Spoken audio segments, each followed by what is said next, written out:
Breaking చూస్తున్నాం. కాంగ్రెస్ 30 రోజుల పాలనలో అన్ని రాష్ట్రాలు మెచ్చుకునే విధంగా ప్రజాపాలన జరుగుతుందన్నారు కాంగ్రెస్ సీనియర్ నేత నిర్మాత బండ్ల గణేష్. ముఖ్యమంత్రి రేవంత్ రెడ్డి మంత్రులు ప్రజాపథం వైపునకు దూసుకుపోతున్నారని చెప్పారు. మాజీ మంత్రి కేటీఆర్ హరీష్ రావుకు ప్రజాపాలన చూసి ఓర్చుకోలేక ఈషా పీక్ స్టేజ్కు చేరుకుందంటూ విరుచుకుపడ్డారు.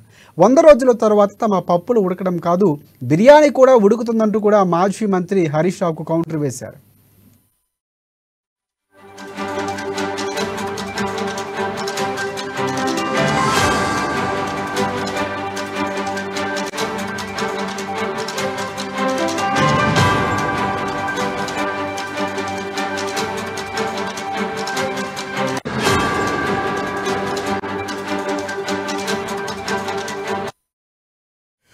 బ్రేకింగ్ చూస్తున్నాం. కాంగ్రెస్ 30 రోజుల పాలనలో అన్ని రాష్ట్రాలు మెచ్చుకునే విధంగా ప్రజాపాలన జరుగుతుందని చెప్పారు కాంగ్రెస్ సీనియర్ నేత నిర్మాత బండ్ల గణేష్.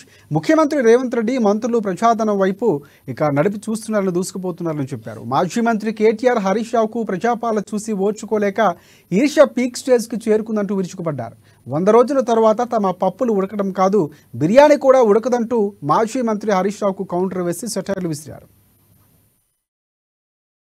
అద్భుతంగా ప్రజలందరూ మెచ్చుకునే విధంగా తెలంగాణనే కాకుండా ఆంధ్రప్రదేశ్, పక్క రాష్ట్రాల మహారాష్ట్ర కానీ, కర్ణాటక కానీ, ఒరిస్సా కానీ, ఛత్తీస్గఢ్ కానీ ప్రతి ఒక్కళ్ళు తెలంగాణ ఈ 30 రోజుల పరిపాలన గురించి చెప్పుకుంటున్న ఈ తరుణంలో నిన్న మాజీ మంత్రి హరీష్ రావు గారు టీఆర్ఎస్ నాయకులు నిన్న మాట్లాడుతూ ఏదేదో మాటలు ఎంత భయంకరంగా అంటే, ఒక మనిషి అసూయ పీక్స్కి వెళ్ళిపోతే ఎట్లుంటది, ఒక కుళ్ళుబోత్తనం ఎట్లుంటది, ఒక తట్టుకోలేనితనం ఎట్లుంటది అంటే ఆయన ప్రెస్ మీట్ ఒకరోజు హరీష్ రావు గారు పెడతారు, ఒకరోజు కేటీ రామారావు గారు పెడతారు, ఇంకో రోజు గ్యాప్ ఇచ్చి కవిత గారు పెడతారు. వీళ్ళు ముగ్గురే ప్రెస్ మీట్లు కూడా పెట్టేది.